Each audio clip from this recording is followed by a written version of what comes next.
Hello everyone.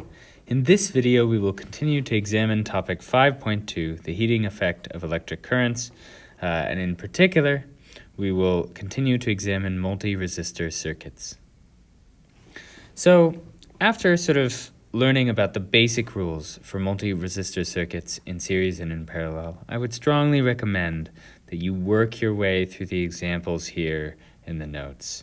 So step through them, take a look at the question, take a look at the solution, and then start to analyze sort of more complex circuits with multiple resistors in series and multiple resistors in parallel.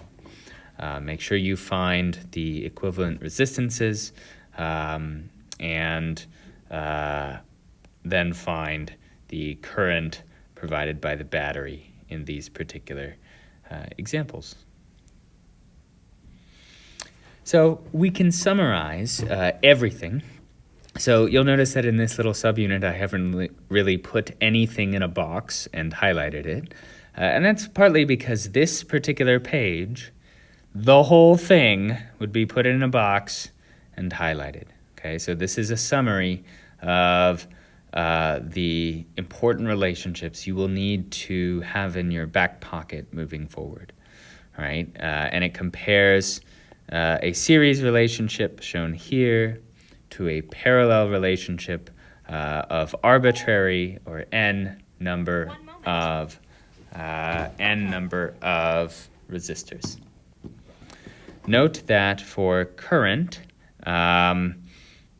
you can see that all the currents for the series multi-resistor circuit in series are equal, and the current for parallel, all of the currents add up to equal the total.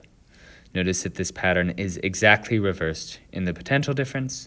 So in series, the potential differences all add to equal the total potential difference across all of the resistors, and in parallel, the potential difference is exactly the same across all of them.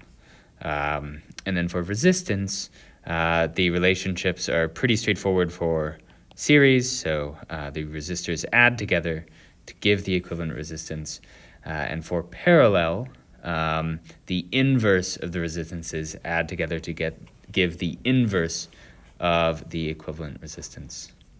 Hopefully you've worked through the practice problems on the previous page, and so you will have noted sort of the most interesting thing about parallel resistors here, which is that if you add any resistor at all in parallel to any other resistor, the equivalent resistance of the two resistors put together will be less than either of the individual resistors.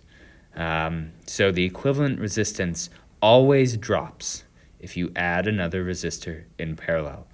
And fundamentally, that is due to sort of this fundamental fact, which is that when you add a parallel pathway like this, you're adding another way the charge can flow.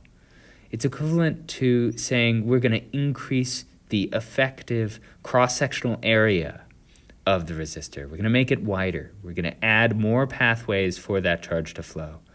And as a result, it is always going to increase the effective resistance, decrease the effective resistance of your circuit to add additional resistors in parallel.